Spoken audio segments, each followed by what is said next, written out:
Bayangkan Anda sedang melihat sebuah raw data dump atau tumpukan data mentah dari sistem kuantitatif tingkat tinggi. Ini bukan sekedar buletin rekomendasi pasar mingguan yang sering kita lihat. Selamat datang di sesi bedah data kita kali ini. Saya sangat antusias hari ini karena dokumen yang ada di hadapan kita ini benar-benar membedah anatomi pasar saham menggunakan algoritma yang sangat ketat. Di dalamnya kita melihat hasil screening berlapis yang tidak hanya mengkalkulasi probabilitas arah harga, tapi juga merancang arsitektur eksekusinya sampai ke level psikologis. Iya, bener banget. Dan kalau saya perhatikan struktur tabel metrik yang ada di layar saya saat ini, pendekatannya sangat institusional. Dokumen ini sangat dingin dan kalkulatif. Tidak ada ruang untuk asumsi atau feeling gitu. Semuanya murni berbasis pada performa historis, probabilitas matematis, dan proyeksi volatilitas. Buat Anda yang terbiasa melihat pergerakan pasar secara teknikal, membaca dokumen ini rasanya seperti melihat mesin algoritma sedang menelanjangi anomali pasar. Tepat. Dan itulah misi eksplorasi kita hari ini untuk Anda. Kami tahu Anda mungkin sudah sering melakukan riset sendiri, mengecek chart, atau memantau order book gitu ya. Tapi tujuan kita di penelusuran mendalam kali ini adalah untuk mengekstrak logika di balik angka-angka ini. Kita ingin membedah bagaimana algoritma ini menemukan anomali, mengukur resiko, dan yang paling penting, bagaimana strateginya mengeksploitasi kepanikan pasar retail di awal pembukaan bursa. Ada banyak wawasan struktural di sini yang bisa langsung Anda uji di strategi trading Anda sendiri. Oke, mari kita bedah ini. Mari kita mulai dari fondasi algoritmanya dulu. Seluruh output rekomendasi yang ada di dalam dokumen ini sebenarnya bertumpu pada interaksi 3 metrik krusial, yaitu frekuensi, win rate atau WR, dan risk to reward ratio atau biasa kita sebut FR. Dokumen ini menetapkan sebuah standar ketat yang mereka sebut sebagai EVT sama dengan yes. Untuk bisa lolos filter ini, sebuah saham harus mencetak rata-rata WR di atas 88% dengan RR minimal di angka 3. Nah, ini poin yang buat saya agak mind-blowing. Di dunia trading real ya, menemukan sistem yang punya WR 88% saja sudah sangat sulit. Biasanya, sistem dengan WR setinggi itu tipikalnya scalping. Menang sering tapi rewardnya kecil, mungkin RR-nya cuma 0,5 atau 1. Betul. Ambil untung tipis-tipis kan? Nah iya, sebaliknya kalau kita main trend following dengan RR 3 ke atas, ibaratnya kalau kita menang, porsi kue yang kita dapat itu 3 kali lipat lebih besar dibanding remahan kue yang hilang saat kita kalah. Tapi biasanya kalau RR-nya sebesar itu, WR kita hancur, mungkin cuma di kisaran 30–40%. Jadi, algoritma ini mengklaim bisa menemukan anomali di mana probabilitas menangnya tinggi dan porsi rewardnya 3 kali lipat dari risikonya. Bukankah kombinasi ini terdengar seperti Holy Grail atau malah jangan-jangan cuma overfitting di fase backtesting? Hal yang sangat menarik di sini adalah pembuat sistem ini rupanya menyadari banget risiko overfitting tersebut. Itulah kenapa mereka memasukkan variabel frekuensi. Mereka tidak cuma mengandalkan satu filter atau satu indikator saja. Mereka menjalankan puluhan screener dengan parameter yang berbeda-beda. Oke, jadi divalidasi berkali-kali gitu ya? Persis. Lalu mereka menciptakan skor komposit yang dihitung dengan mengalihkan frekuensi, WR, dan RR tadi. Jadi sebuah saham baru bisa memuncaki klasemen kalau dia terdeteksi berulang kali oleh screener yang berbeda, dengan WR dan RR yang konsisten tinggi di berbagai kondisi volatilitas. Ini adalah metode validasi silang yang sangat brutal untuk memastikan sinyalnya memang valid, bukan cuma kebetulan statistik sesaat. Sistem validasi silang yang solid. Berarti yang keluar sebagai jawara di daftar ini benar-benar gladiator yang sudah lolos berbagai arena berdarah. Ini membawa kita langsung ke hasil screeningnya. Di dokumen ini, mereka mengalokasikan 58% dari total dana ke dalam apa yang mereka sebut core portfolio. Ini portofolio inti. Dan di puncak klasemen absolut, menduduki tahta tertinggi dengan skor komposit 43,4, adalah saham dengan kode KAKIKI, Sang Raja. Skor 43,4 itu jaraknya cukup jauh dari posisi kedua loh. KAKI mendominasi karena dia tervalidasi oleh 6 screener berbeda, termasuk screener yang berkarakter agresif seperti Bromo 90 yang mencatat RR hingga 16 untuk saham ini, dan screener Kinanti yang mencetak WR 97%. Kalau di rata-rata dari keenam algoritma itu, WR Kak-Aki berada di 92,7% dengan RR 7,8%.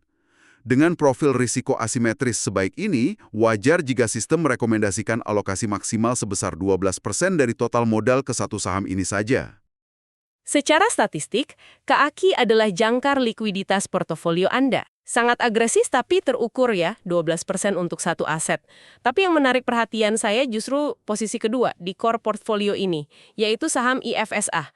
Alokasinya 10% dengan frekuensi 5, WR 89,8%, dan RR 5,7%. Angkanya solid banget. Tapi sebagai catatan penting untuk Anda, kalau Anda melihat data mentahnya nanti, nama-nama screener yang menangkap IFSH ini menggunakan label yang agak naratif dan provokatif dari developernya, seperti screener Free Palestine, yang kebetulan mencatat probabilitas luar biasa dengan RR 12 dan WR 99%, serta screener Wipeout Israel. Iya, itu detail yang tidak bisa dilewatkan saat membaca dokumen aslinya. Tapi tentu saja, kita harus menegaskan dengan sangat jelas bahwa nama-nama screener ini murni penamaan internal dari pembuat algoritmanya. Kita di sini, dalam membedah data ini, sama sekali tidak memiliki tendensi, afiliasi, atau posisi politik apapun terhadap narasi tersebut. Analisis kita 100% buta terhadap nama atau label politis. Kita hanya melihat bahwa algoritma-algoritma tersebut secara matematis mendeteksi IFSH sebagai aset dengan probabilitas rebound yang tinggi. Pasti, fokus kita murni pada probabilitas metrik dan uang yang bekerja di baliknya. Bergeser dari IFSH, kita punya nama-nama seperti Tron, dan kemudian ada BPIP yang mencetak WR di angka 94,5%. Dia ini semacam spesialis win rate tinggi. Tapi sejujurnya, mata saya langsung terkunci pada satu nama di dasar daftar core portfolio ini, yaitu IBOS. Alokasinya cuma 8%, tapi datanya itu anomali. IBOS. Kalau Kak-Aki adalah rajanya, IBOS ini secara fungsional bertindak sebagai kuda hitam di dalam sistem ini. Betul sekali. Kenapa saya bilang anomali? Karena frekuensi kemunculannya cuma 2. Beda jauh dengan Kak-Aki yang sampai 6. Tapi probabilitas menangnya, WR absolutnya adalah yang tertinggi di seluruh dokumen, yaitu 96,0%, dengan AR 6,1. Pertanyaan kritisnya, dengan frekuensi cuma 2, apakah sampel size-nya tidak terlalu kecil untuk dipercaya masuk ke dalam portofolio inti? Itu poin kritikan yang sangat valid dari sudut pandang statistika. Tapi kalau kita bedah screener yang menangkap IBOS, yaitu BSVLT 5JOS SR dan BSEVT VLT 5JOS ini adalah screener yang spesifik mencari volatilitas ekstrim dengan event trigger tertentu. Jadi, IBOS memang tidak dirancang untuk muncul setiap hari di radar biasa. Dia beroperasi seperti sniper. Frekuensi tembakannya sedikit, tapi tingkat akurasinya 96%. Secara teori kuantitatif, potensi kegagalan setup ini hanya 4%. Algoritma menyarankan alokasi 8% karena menyadari frekuensi rendahnya, namun tidak mau melewatkan expected value yang begitu masif. Yang sudah divalidasi dari segala arah, yang stabil, atau mengambil porsi yang lebih tajam di sang kuda hitam seperti IBOS yang jarang muncul tapi probabilitasnya nyaris tanpa cacat. Kombinasi keduanya di core portfolio ini sepertinya dirancang untuk menyeimbangkan win rate portofolio secara keseluruhan. Tepat. Ini bukan tentang memilih satu di atas yang lain, melainkan bagaimana korelasi keduanya menjaga kurva ekuitas portofolio Anda tetap mengarah ke atas secara konsisten. Disinilah bagian yang sangat menarik. Kita sudah mengupas habis apa yang dipilih oleh sistem. Matriks probabilitasnya sudah jelas. Tapi buat trader manapun, tahu barang apa yang mau dibeli itu baru 20% dari pekerjaan. 80% sisanya adalah soal execution playbooknya, buku panduan eksekusinya. Dan dokumen ini punya pendekatan masuk yang sangat spesifik, bahkan terkesan menantang arus pasar. Benar. Kalau Anda membaca bagian eksekusinya, algoritma ini sangat bergantung pada pembacaan IEP atau Indicative Equilibrium Price. Buat Anda yang aktif di pasar, IEP ini adalah harga indikatif yang terbentuk dari adu tawar antara buyer dan seller di fase pre-market sebelum bursa resmi dibuka. Sistem ini menginstruksikan kita untuk tidak pernah HKA atau hajar kanan mengejar harga yang sedang breakout naik di pagi hari. Sebaliknya, strateginya murni gap down dan rebound. Berarti kita sengaja menunggu saham-saham kuat ini dibanting turun tajam saat open. Sebentar, bukannya kalau saham unggulan tiba-tiba anjlok di pagi hari, itu yang dikasih distribusi atau buang barang dari institusi? Bagaimana algoritma ini membedakan antara panic selling retail biasa dengan guyuran barang sungguhan yang bisa bikin harganya nyungsep berhari-hari? Itu pertanyaan krusial. Sistem ini membedakannya lewat metrik historis tadi. Saham seperti Kaki atau EBOS punya support algoritmik yang kuat. Jadi saat mereka gap down, sistem mengasumsikan itu adalah anomali likuiditas, mungkin karena kepanikan retail sesaat, atau manuver spoofing di order book pre-market untuk menakut-nakuti pasar, dan bukan perubahan fundamental tren. Sistem memanfaatkan ruang kosong likuiditas itu. Namun, pendekatannya sangat terstruktur menggunakan aturan zona entry 50-25-25. Oke, mari kita bedah skenario 50-25-25 ini. Karena ini sering jadi dilema di live market. Dokumen menetapkan bahwa zona entry pertama adalah jika saham ini terprediksi gap down di rentang minus 4% hingga minus 5%.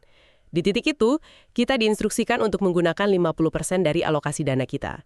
Nah, pertanyaan saya, bagaimana kalau sahamnya cuma turun 4%? Kita beli separuh peluru, lalu sahamnya langsung terbang.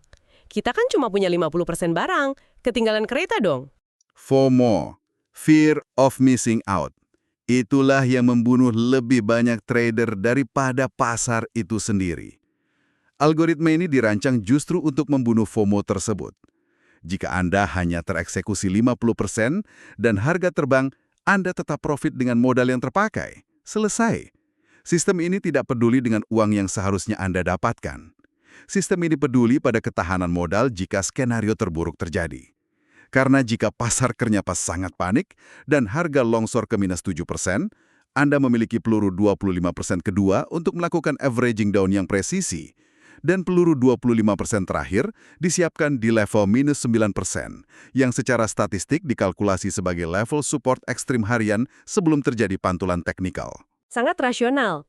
Daripada berandai-andai, mari kita bacakan simulasi nyata dari dokumen ini untuk saham KKI, agar Anda bisa membayangkannya dengan jelas.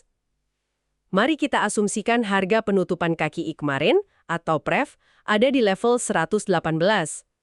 Berdasarkan pembacaan EAP, pasar merespon negatif, dan saat bel berbunyi, harga langsung gap down ke 113, yang berarti masuk ke zona minus 4-5%. Anda disiplin mengeksekusi 50% peluru Anda di 113. Ternyata, tekanan jual masih deras, bid rontok, dan harga tertekan lagi ke titik terendah 107. Tanpa panik, Anda mengeksekusi 50% sisa peluru Anda di 107. Berkat eksekusi mekanis ini, average entry atau rata-rata harga Anda sekarang aman di angka 110. Jika kita hubungkan ini dengan gambaran besarnya, apa yang sebenarnya sedang terjadi di order book saat itu? Saat harga di 107, trader retail yang tersangkut di harga atas sedang cut loss dalam keadaan panik. Likuiditas mereka diserap oleh buyer algoritmik ini. Saat kepanikan mereda dan buying power kembali masuk, harga mengalami rebound atau memantul. Di dokumen ini tertulis, saat harga memantul ke 124 yang merupakan target take profit pertama atau TP1, Anda mengeksekusi jual. Dengan rata-rata modal di 110 dan jual di 124, Anda mengantongi profit bersih 12,7%. Dengan memanfaatkan kepanikan pagi hari itu luar biasa. Tapi mari kita jujur, nggak ada sistem yang kebal 100% di pasar saham. Bahkan dengan WR 96% sekalipun, selalu ada probabilitas 4% di mana support minus 9% tadi jebol dan harga terus meluncur ke bawah karena berita makro atau hal tak terduga. Apa rencana darurat dari dokumen ini? Sabuk pengamannya seperti apa? Sistem ini sangat sadar bahwa market is always right. Jika skenario rebound gagal, aturan cut loss-nya diatur dengan besi. Eksekusi potong rugi wajib dilakukan jika harga terus turun lebih dari 5% dari average entry Anda. Jadi, dalam contoh KKI tadi, kalau rata-rata Anda di 110 dan harga bukannya memantul malah merosot ke sekitar 104, Anda keluar. Tanpa kompromi, tanpa menahan posisi dengan harapan palsu. Turun 5%, eksekusi cut loss. Ini menjaga rasio RR Anda tetap positif dalam jangka panjang. Ketat sekali. Dan itu berlaku juga saat posisi sedang profit ya. Saya lihat aturan take profitnya juga dipecah bertahap. Saat mencapai TP1, kita diharuskan merealisasikan 50% barang. Kalau harganya terus berlari 3% di atas TP1, lepas lagi 30%. Sisa 20%-nya baru boleh kita tahan sebagai barang gratisan kalau momentumnya sedang kuat. Menariknya lagi, selain menjaga posisi cash reserve darurat sebesar 10% setiap saat dan membatasi maksimal 35% dana di satu sektor, dokumen ini juga mengalokasikan 31% sisa dana ke dalam satellite portfolio. Ya, portofolio satelit ini bertindak sebagai peredam kejut untuk menyeimbangkan volatilitas portofolio inti. Kalau Anda lihat daftarnya, ada saham-saham seperti MSIN, KPIG, NISS, dan RMKO yang sangat konsisten. Saham-saham ini dipilih bukan karena mereka mencetak skor setinggi KAKI, melainkan karena mereka memiliki karakter pergerakan swing yang lebih bisa diprediksi secara teknikal di range tertentu. Dan ada satu nama yang agak nyeleneh di daftar satelit ini, yaitu OILS. Dokumen menyebutnya sebagai Potara Play. Istilah yang menarik. Kalau kita lihat datanya, OILS ini punya WR yang luar biasa tinggi 94%, tapi RR-nya cuma 4,0, jauh lebih kecil dibanding KAKI yang 7,8. Berarti OILS ini diposisikan khusus untuk hit and run cepat ya. Beli, cuan bungkus tanpa berharap tren panjang yang bisa ngasih kejutan. Eksploitasi momentum jangka pendek. Betul sekali. Namun, saat mengelola portofolio satelit ini, ada lampu kuning dari dokumen yang perlu Anda perhatikan secara serius, terutama terkait potensi bahaya instrumen. Dokumen memasukkan JRPM-W ke dalam radar. Kode akhiran W ini menunjukkan instrumen waran. Pendengar yang sering bertransaksi derivatif pasti paham betapa berbedanya eksekusi waran dengan saham induk. Wah, betul. Waran punya batas waktu kadaluarsa. Kalau kita averaging down di waran dan salah perhitungan, time decay-nya bisa menghanguskan nilai aset menjadi 0. Nggak bisa di-hold selamanya kayak saham biasa. Tepat. Mengaplikasikan strategi 50-20-25 di waran membutuhkan kehati-hatian ekstra dan pembacaan kedalaman order book yang jauh lebih presisi karena volatilitasnya bisa puluhan persen dalam hitungan menit. Selain instrumen derivatif, dokumen juga meng-highlight isu sizing untuk saham dengan harga nominal tinggi seperti IFSH yang harganya di level 2000-an atau NSSS di 1000-an. Nah, ini poin teknis yang sering luput. Maksudnya, kalau kita cuma punya modal 10 juta rupiah misalnya, lalu kita paksakan masuk ke saham harga 2000-an dengan metode 50-25-25, lot sizingnya bisa berantakan kan? Benar.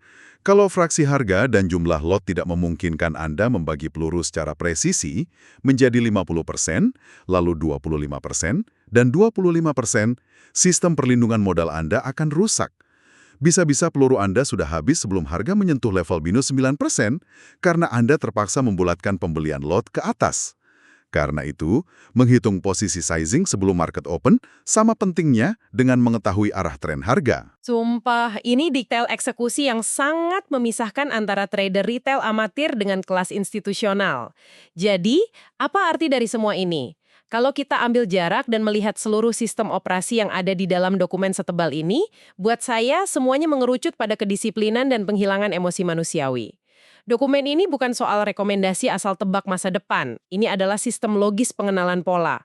Temukan anomali dengan win rate tinggi, tunggu harga diskon, biarkan pasar panik di pagi hari, pasang jaring secara bertahap, dan ketahui persis kapan harus keluar, entah itu take profit bertahap atau cut loss disiplin. Kesimpulan yang sangat padat. Sistem ini dirancang untuk dijalankan layaknya mesin. Bahkan, strategi yang paling sempurna di atas kertas akan hancur lebur di pasar nyata jika tradernya serakah. Ada satu kutipan langsung di dokumen ini yang menyimpulkan seluruh etos kerjanya. Pembuatnya menulis, disiplin entry, disiplin exit, jangan serakah. Sederhana, tapi itu adalah hukum besi. Sebuah algoritma kuantitatif sehebat apapun, dengan win rate 96% dan RR 16 sekalipun, akan berantakan jika trader yang mengeksekusinya termakan fear saat harga turun atau greed saat menolak merealisasikan profit. Ironis ya, teknologi paling canggih sekalipun akhirnya bertekuk lutut pada kedisiplinan psikologi manusia yang menggunakannya. Dan itu meninggalkan satu pemikiran provokatif yang terus membayangi saya setelah membedah data ini. Melihat dokumen yang begitu algoritmik, terstruktur, dan sedingin es ini, muncul satu pertanyaan mendasar. Di era perdagangan modern, di mana mesin kuantitatif bisa menyaring probabilitas hingga ke tingkat akurasi 96%, apakah elemen manusiawi dalam berinvestasi, seperti intuisi membaca narasi pasar, feeling, atau menebak sentimen, kini benar-benar sudah usang? Ataukah justru kemampuan dan kedisiplinan ekstrim manusia untuk mematuhi sistem robotik tanpa intervensi emosi inilah yang menjadi ujian psikologis terberat yang sebenarnya di pasar saham modern? Diri, itu adalah sesuatu yang sangat layak Anda renungkan sebelum Anda menekan tombol buy di aplikasi trading Anda esok pagi. Luar biasa sekali eksplorasi kita hari ini. Terima kasih kepada Anda yang sudah menemani kami membedah logika kuantitatif, probabilitas, dan psikologi eksekusi dari dokumen ini. Harapan kami, wawasan struktural hari ini bisa memperkaya perspektif dan menajamkan ketahanan modal Anda di pasar yang liar. Tetaplah disiplin dengan eksekusi dan sampai jumpa di penelusuran bedah data kita berikutnya. Sukses selalu untuk investasi Anda.